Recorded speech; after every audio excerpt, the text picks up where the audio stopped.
শুভেচ্ছা। আমি বুলবুল আক্তার সেতু 41তম বিসিএস এর প্রশাসন ক্যাডারের সুপারিশপ্রাপ্ত। আমি পড়াশোনা শেষ করেছি জাতীয় বিশ্ববিদ্যালয়ের অধীনে চট্টগ্রাম কলেজ থেকে অর্থনীতি বিষয়ে। ব্যক্তিগত জীবন নিয়ে যদি বলতে যাই, আমি বিবাহিত, আমার 10 বছর বয়সী একজন ছেলে সন্তান রয়েছে। আমি খুবই মার্জিনাল ফ্যামিলি থেকে বেড়ে ওঠা একজন মেয়ে।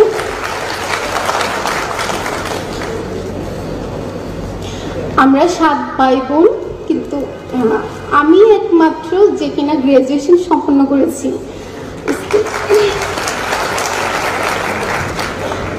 স্কুল জীবনে আমার অনুপ্রেরণার উৎস ছিল আমার বাবা।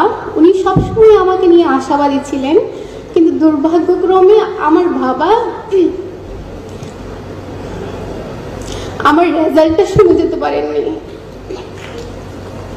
ইঞ্জিনিয়ার ইনস্টিটিউটে আমি আজকে দ্বিতীয়বারের মতো আসলাম। প্রথমবার এসেছিলাম আমি 41তম বিসিএস এর ক্যাডার সংবর্ধনা 41তম বিসিএস এর ফর্ম পূরণ সংক্রান্ত সেমিনারে 2019 সালের 19 ডিসেম্বর। আল্লাহর রহমতে আজকে আমি সেই বিসিএস এ, আমার প্রথম বিসিএস এ আমি ক্যাডার সংবর্ধনা অনুষ্ঠানে আসছি আমন্ত্রিত হয়ে। আলহামদুলিল্লাহ।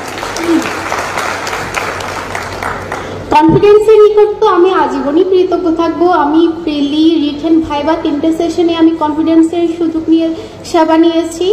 আর কবির ভাইয়ের কথা আমি না বললেও নয়, এমনকি কনফিডেন্সের সাথে জড়িত সকল ব্যক্তিগণকে জানাই আমি আন্তরিক অভিনন্দন আমাকে এই প্ল্যাটফর্মটা দেওয়ার জন্য। আমি আসলে একটি কথায় বিশ্বাসী ছিলাম, আমি অত বেশি মেধাবী ছিলাম না, কিন্তু আমি সবসময় কেন যেন উচ্চাকাঙ্ক্ষী ছিলাম। কেন যেন মনে হতো আমি মনে হয় আমার স্বপ্নটা পূরণ করতে পারবো। আর আমার এই যাত্রায়, স্বপ্ন পূরণের যাত্রায় আমার হাজব্যান্ড সবসময় পাশে ছিলেন।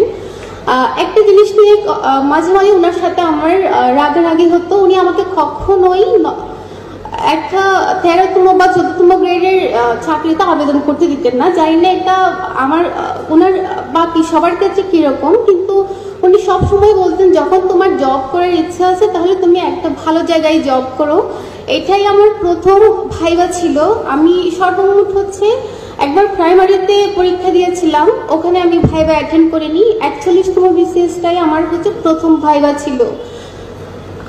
আমি আমার হাজব্যান্ডের নিকট চিরকৃতজ্ঞ এই জন্য যে উনি আমাকে 12টা বছর পড়াশোনা শিখিয়ে এই জায়গায় নিয়ে এসছেন, এই জায়গায় দাঁড় করাতে পেরেছেন।